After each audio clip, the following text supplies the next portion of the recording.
بسم الله الرحمن الرحيم.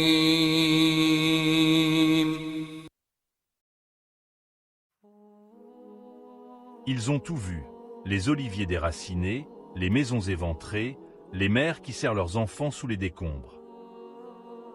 Et chaque fois qu'une bombe tombe sur Gaza, une même question traverse le monde musulman comme une brûlure. Jusqu'à quand? Mais au-delà de la colère et des larmes, une autre question, plus dérangeante, s'impose. La Palestine est-elle vraiment une affaire musulmane? Est-elle le cri d'une seule communauté ou le miroir de notre humanité tout entière? On pourrait croire que la question palestinienne n'est qu'un dossier politique parmi d'autres, une tragédie de plus dans un monde saturé de conflits.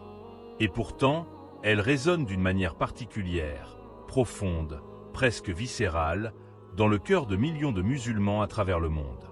Ce n'est pas seulement une cause, c'est une blessure ouverte, un écho à travers les siècles. Quand on prononce le mot Palestine, c'est tout un imaginaire qui s'éveille. Celui d'une terre où se sont entrecroisées les prières des prophètes, où le ciel s'est penché sur Al-Aqsa, cette mosquée dont le nom seul suffit à faire vibrer les âmes croyantes. Et pourtant, aujourd'hui, cette terre sacrée saigne. Chaque jour, les images qui nous parviennent de Gaza semblent sorties d'un cauchemar que personne n'arrive à interrompre. Des immeubles effondrés, des cris d'enfants, des visages couverts de poussière.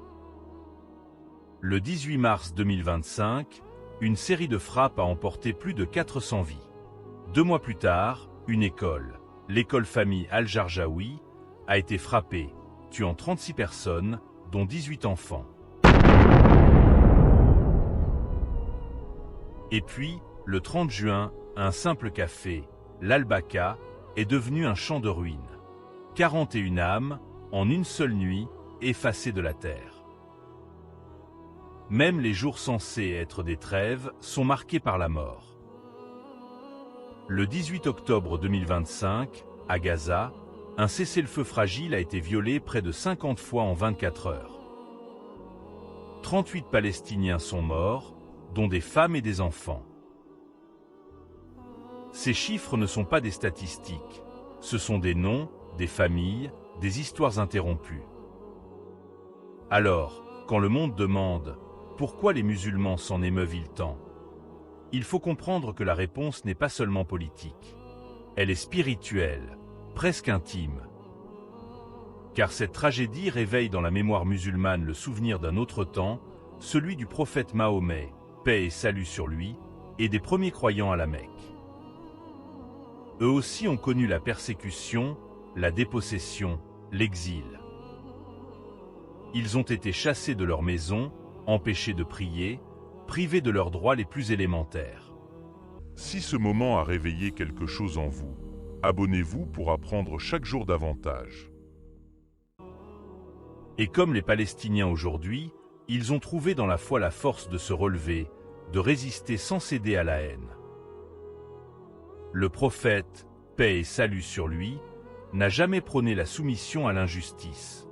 Quand il intercepta les caravanes mécoises avant la bataille de Badr, ce n'était pas un acte de vengeance, mais une manière de faire pression pour que cessent les exactions.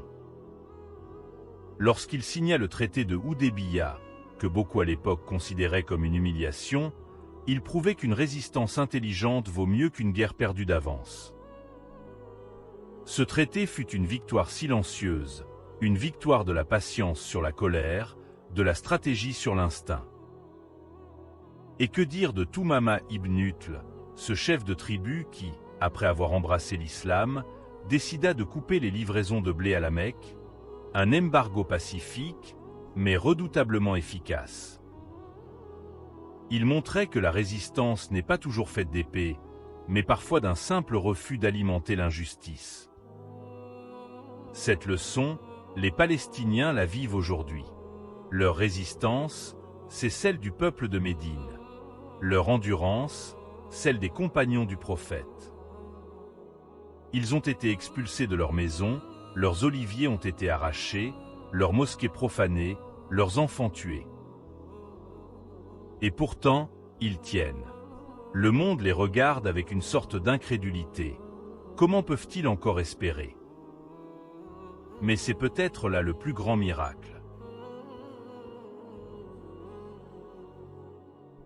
Dans les ruines de Gaza, dans les ruelles de Naplouse, dans les camps de réfugiés, la foi reste droite. Leurs prières montent au ciel, entre les drones et les fumées. L'islam enseigne que la paix n'est pas l'absence de guerre, mais la présence de justice. Quiconque soulage un croyant des difficultés de ce monde, Allah le délivrera d'une difficulté de l'au-delà, disait le prophète, paix et salut sur lui. C'est ce que rappelle chaque Palestinien quand il refuse de s'incliner devant l'occupation. Mais réduire la Palestine à une affaire musulmane serait lui faire injustice. Car la Palestine n'appartient pas qu'aux musulmans. Elle appartient à tous ceux qui croient encore à la dignité humaine. Parmi les victimes, il y a des chrétiens palestiniens, des juifs antisionistes, des athées, des humanistes. Et parmi ceux qui manifestent pour la paix, il y a des gens de toutes confessions, de toutes origines. De Paris à Jakarta, de Londres à Kuala Lumpur, des foules se lèvent pour dire « assez ». Alors, la Palestine est-elle une affaire musulmane? Oui, bien sûr. Elle est au cœur des enseignements du prophète, dans l'esprit du Coran, dans l'âme de chaque musulman. Mais elle est plus que cela. Elle est une affaire humaine. Elle est le miroir de ce que nous sommes, de ce que nous acceptons ou refusons de devenir. Car, au fond, soutenir la Palestine, ce n'est pas choisir un camp religieux.